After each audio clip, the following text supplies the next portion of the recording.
Good morning student. आज हमारा topic है points of consideration for the bank while paying cheque. ठीक है, जब चेक का भुगतान करता है तो बैंक को कौन कौन सी बातें ध्यान रखनी चाहिए। सबसे पहले है पेइंग डेटा, मतलब पेइंग डेट। ये पेइंग डेट है, डेटा नोट डेटा, डेट होता है तिथि, पेइंग डेट मतलब दे तिथि। It is essential for the bank to see the date on the cheque before making the payment of the same. Bank को ये देख लेना चाहिए कि चेक पर कौन सी डेट डली हुई है। If it is post dated, अगर यह आगे की तिथि है, then it should be not be paid, तो बैंक क्या करेगा, इसका भुगतान नहीं करेगा। If the data on the cheque is prior to 3 months, bank क्या करता है, जो चेक पर डेट डली हुई होती है वो 3 months से ज़्यादा नहीं होनी चाहिए। Then the cheque becomes stale, तो क्या हो जाता है, चेक स्टेल हो जाता है। स्टेल होता है बासी होना। ठीक है, यदि जो हमारा चेक है वो 3 महीने पहले की डेट का है तो भी हमारा चेक स्टेल हो जाता है और बैंक उसकी पेमेंट नहीं करता। सेकेंड है signature of the writer. Bank should make the payment by verifying the signature of the writer on check with the sample signature। जो राइटर होता है, जो चेक लिखता है, उसके हस्ताक्षर।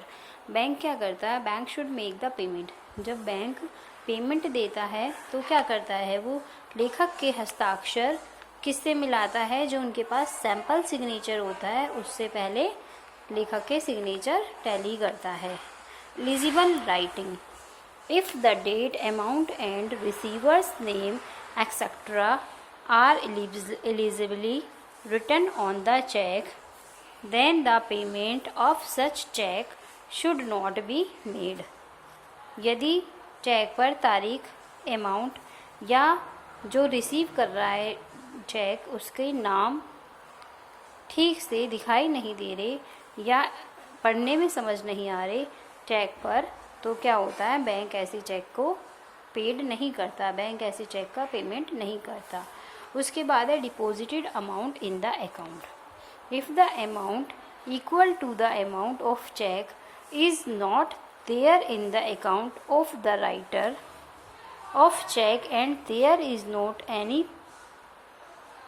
Provisions being made for overdraft, then the payment of such check should not be made। यदि cheque bank में जितने का हमारा चेक है, मान लिया 500 रुपये का चेक है और उसने 600 रुपये का चेक भर के दे दिया है, तो बैंक ऐसे चेक को कंसीडर नहीं करता है। क्या होता है, वो ओवरड्राफ्ट कहलाता है, पर ऐसे ओवरड्राफ्ट को बैंक कंसीडर नहीं करता है और उसकी पेमेंट नहीं करता। Incorrect endorsement, bank should see that the endorsement made on the cheque is proper और नोट। बैंक को ये भी देख लेना चाहिए कि जो एंडोर्समेंट है, एंडोर्समेंट होता है बेचान करना, वो प्रॉपर है या नहीं है। अब देखिए बेचान करना होता क्या है। बेचान करना होता है, बैंक जब हम चेक के पीठ पर साइन कर देते हैं तो उसे क्या कहते हैं, एंडोर्स करना कहते हैं, एंडोर्समेंट कहते हैं। ठीक है, नेक्स्ट पॉइंट है पेमेंट टू डाउटफुल ओनर। अगर बैंक को शक हो जाता है, bank should make the payment of the cheque only after finding out the correct address of the receiver.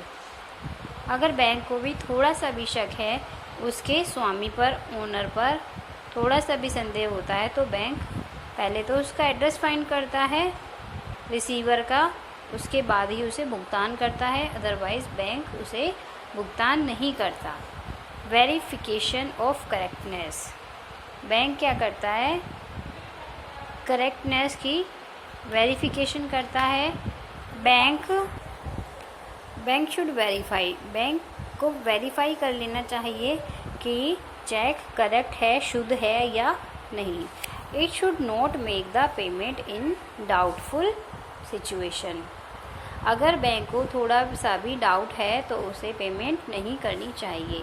Specific order, if the customer has given any specific order to the bank regarding payment, then these orders should make the payment of the check। यदि customer कोई हमें विशेष आदेश देता है, मतलब bank को अगर कोई विशेष आदेश देता है कस्टमर, किसके थ्रू, रिगार्डिंग पेमेंट के रिगार्डिंग कोई ऑर्डर देता है, तो यह आदेश का पालन करना चाहिए बैंक को, और ऐसे कंडीशन में बैंक को पेमेंट कर देनी चाहिए। सिर्फ बैंक विशेष को ही पेमेंट करनी चाहिए, अदरवाइज़ नहीं। 9th है डेथ, इंसैनिटी और इंसॉल्वेंसी ऑफ द राइटर। अगर लेखक की मृत्यु हो जाती है, पागल हो जाता है या दिवालिया हो जाता है, तो उस कंडीशन में if the bank gets the information of death, insanity और इंसॉल्वेंसी, यदि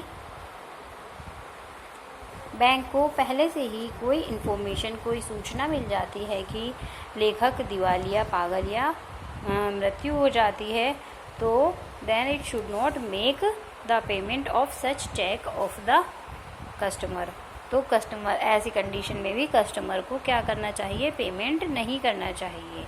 order of the court, if the court has put the ban on the payment from any account by the bank, then the bank should not make payment of any check। यदि bank को कौन आदेश दे देता है, court आदेश दे देता है, मतलब court रोक लगा देता है चेक का भुगतान करने पर, तो ऐसी कंडीशन में भी बैंक चेक का भुगतान नहीं करता। तो ये हमारे पॉइंट्स थे, कौन से, जब हमें बैंक को सावधानी, मतलब ये बातों का ध्यान रखना चाहिए। उसके बाद हमारा आता है डिसऑनर ऑफ चेक, मतलब चेक का अनादरण। When the bank refuse to cash the cheque presented to the bank for payment, it is said that the cheque has been dishonour. जब बैंक कैश करने के लिए मना कर देता है, चेक का भुगतान करने के लिए मना कर देता है, तो ऐसी ये कहा जाता है कि चेक का अनादरण हो गया है। The bank dishonour the cheque under following condition, if the cheque is without the date, अगर चेक पर कोई तिथि नहीं डली हुई है, बिना तिथि के है। When the cheque is antedated, जब चेक हमारा 3 महीने पुरानी डेट का हो। When the cheque is post dated, जब चेक हमारा 3 महीने आगे की तिथि का हो। If the name of the pay is not clearly written, यदि पेई जो प्राप्त करता है उसका नाम चेक में क्लियरली लिखा हुआ, साफ साफ नहीं लिखा हुआ, तो भी बैंक चेक डिसऑनर हो जाता है। If the signature of the drawer is not tallied with the specimen signature submitted in the bank, यदि लेखक के साइन, मतलब लेखक के हस्ताक्षर स्पेसिमेन हस्ताक्षर से मैच नहीं हो रहे हैं, तो भी क्या हो जाता है, चेक अनादरण हो जाता है, डिसऑनर हो जाता है। If the amount given in the words and figures do not tally, यदि जो अमाउंट है चेक पर इन फिगर्स और वर्ड्स में अलग अलग लिखी हुई हैं, तो भी चेक डिसऑनर हो जाता है। If the cheque is mutilated और is in very bad shape, यदि हमारा चेक कटा फटा है या बहुत ही बुरी स्थिति में है, तो भी चेक डिसऑनर हो जाता है। If the payment has been stopped by the drawer, ठीक है, यदि लेखक पेमेंट को रोक देता है या मना कर देता है करने के लिए, तो भी ऐसी कंडीशन में चेक डिसऑनर हो जाता है।